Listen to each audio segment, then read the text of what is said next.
Selamat datang guys, kembali lagi dengan saya di channel Mas Fauzi, channel murahan penambah nafsu makan.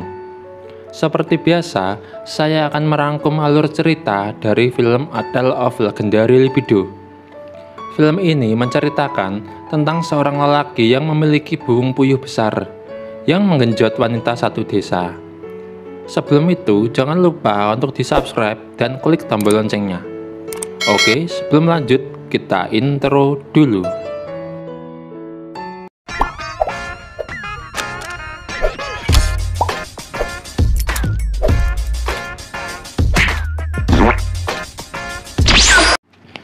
Diceritakan ada seseorang kakak beradik yang bernama Bion dan Kang Muk yang tinggal di sebuah desa yang penghuninya kebanyakan perempuan daripada laki-laki.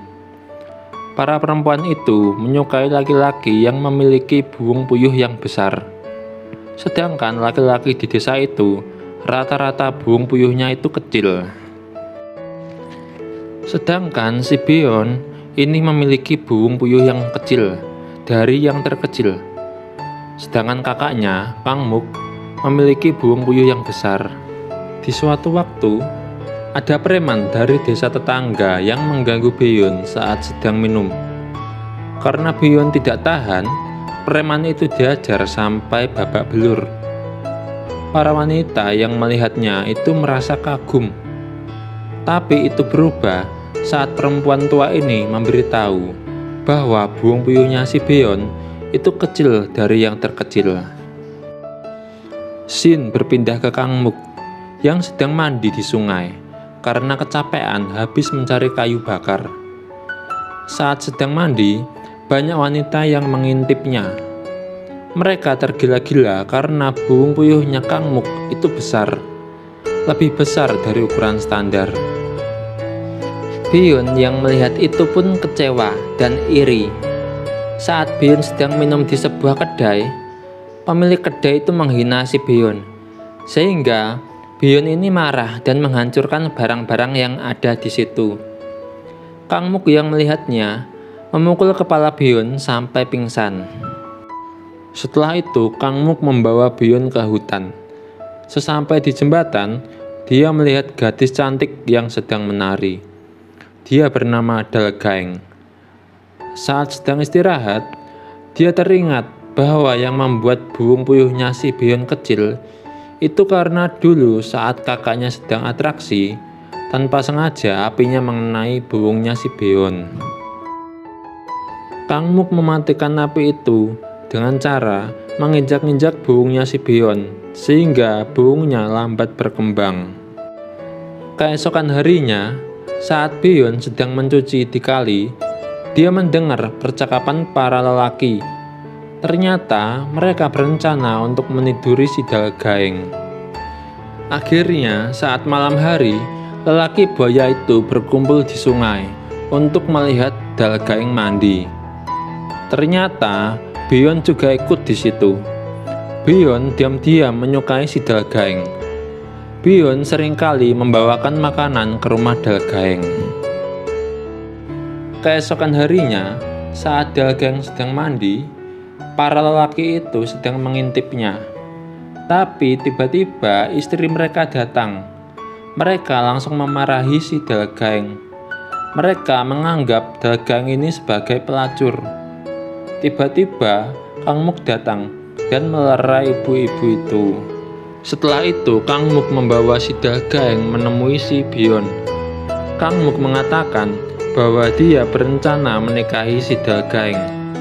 Bion yang mendengar hal itu langsung pergi ke tengah hutan. Saat di hutan, dia menyelamatkan seorang kakek dan cucunya yang terperangkap di sebuah jaring. Setelah kakek itu terselamatkan, kakek itu siap membantu Bion dalam menyelesaikan masalahnya. Dia tahu bahwa si Bion memiliki buung puyuh yang kecil. Kakek itu menyuruh Bion untuk meminum minuman yang dikubur di depan patung keramat yang letaknya di tengah hutan. Kakek itu menyuruhnya untuk meminum seteguk saja, karena jika diminum semuanya, maka akan terjadi malapetaka di desanya. Setelah Beon berhasil menemukan minuman itu, awalnya dia mau meminum seteguk saja. Tapi karena dia teringat dengan omongan penduduk desa, maka Beon meminumnya hingga tetes terakhir. Setelah itu, Beon tertidur selama 1 tahun. Setelah Beon terbangun dan keluar dari hutan, dia melihat penduduk desa ikut wajib militer, dikarenakan telah terjadi suatu peperangan. Setelah itu, Beon kembali ke desa untuk menemui Dalgaeng.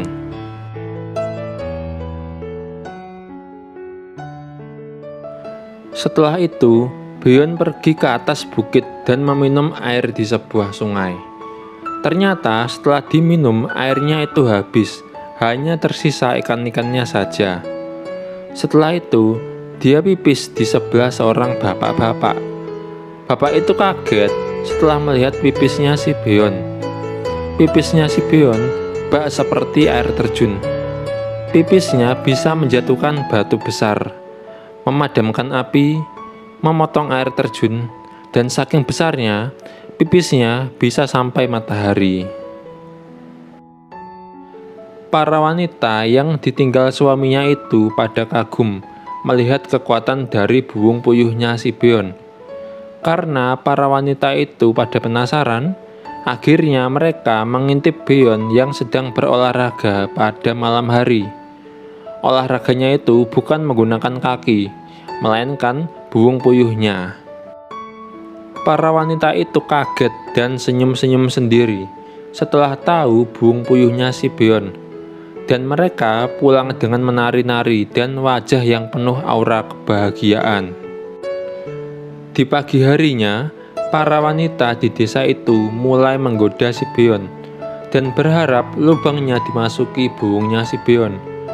Bahkan banyak juga yang tanpa bra, tapi mereka tidak berhasil menggoda si Beon. Tapi ada satu yang berhasil merayunya. Dia berhasil membuat si Beon menidurinya. Beon melakukannya sampai pagi. Setelah itu, wanita yang ditiduri si Beon memberitahu ke semua temannya bahwa dia kuat dan besar. Mereka yang mendengar itu langsung pada mengantri. Semua wanita itu pada mengantri untuk digenjot oleh si Beon. Saking terkenalnya si Beon, dia sampai dijemput paksa oleh seorang raja.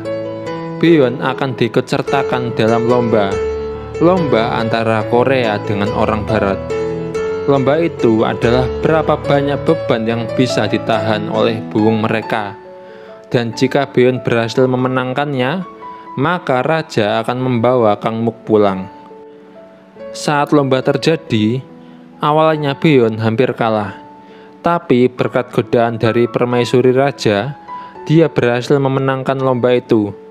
Bahkan permaisuri raja sampai melepaskan pakaian pelayannya agar si Beon bisa menang. Keesokan harinya, sang raja dapat kabar dari prajuritnya bahwa Kang Muk telah gugur di medan perang. Beon yang mendengar hal itu langsung bersedih dan memilih menyendiri di kamar sampai beberapa hari. Dan di saat yang bersamaan, desa juga mengalami kekeringan. Setelah beberapa hari, dia keluar dari kamar. Beon menemui kakak iparnya yang sedang sakit. Dan kata dokter, sakitnya ini tidak ada obat. Tapi setelah si Beon memaksa, ternyata ada satu obat, yaitu dengan cara Beon meniduri Dalgaeng. Awalnya dia menolak, tapi karena dia tidak tega dengan Dalgaeng, maka dia dengan terpaksa menggenjotnya. Setelah menggenjotnya, dia merasa bersalah dengan Kang Muk. Setelah itu, Beon membawa pergi Dalgaeng keluar desa. Keesokan harinya, para laki-laki yang ikut wajib militer pulang ke rumah masing-masing. Karena desa semakin lama semakin mengering, maka kepala desa setempat menemui seorang kakek-kakek tua. Kakek tua itu adalah orang yang diselamatkan Beon di awal tadi. Kakek tua itu memberi saran ke kepala desa dengan mengorbankan salah satu lelaki untuk bersetubuh dengan beruang suci. jika ingin desa kembali seperti semula. Setelah itu, kakek tua itu teringat dengan botol suci yang dikubur di depan patung keramat. Setelah dicari dan ketemu, ternyata botol itu sudah terbuka dan isinya telah kosong. Kakek itu berkata, yang harus dikorbankan adalah si Beon, karena dia yang membuat desa mengalami kekeringan. Karena nenek tadi mendengar hal itu, nenek itu seketika berlari untuk menemui si Beon. Tapi di tengah perjalanan, dia melihat Kang Muk. Tapi dia tetap berlari untuk menemui si Beon. Setelah bertemu dengan si Beon, nenek itu menyuruh Beon untuk segera pergi. Tapi di saat yang bersamaan, Kang Muk sudah sampai desa dan memanggil-manggil si Beon. Beon pun panik. Beon berencana membawa Dalgaeng pergi. Tapi ternyata badan Dalgaeng ini panas dan dia juga sedang mengandung anaknya si Beon. Beon yang pusing menghadapi tekanan ini, akhirnya dia menyerahkan diri ke prajurit-prajurit yang mencarinya untuk dikorbankan ke beruang suci. Kang Muk yang mencari Beon tadi bertemu dengan penduduk desa dan Dalgaeng yang sedang lemas tak berdaya. Ternyata Kang Muk ini menyuruh Dalgaeng untuk menikah dengan si Beon. Tapi karena Beon teringat dengan kakaknya, maka Beon tidak mempercayai si Dalgaeng. Setelah Beon dikorbankan, semua penduduk desa termasuk Kang Muk dan Dalgaeng menangis melihat nasib si Beon. Setelah beberapa waktu bersedih, mereka semua menari tarian pengorbanan untuk dewa mereka. Mereka menari sambil menangis. Di akhir film, ternyata banyak penduduk desa yang hamil dan melahirkan anak dari si Beon. Anak-anak mereka mewarisi kekuatan burung puyuh milik ayahnya, dan desa juga kembali seperti semula. Oke, terima kasih para followers. Sampai jumpa dan bye.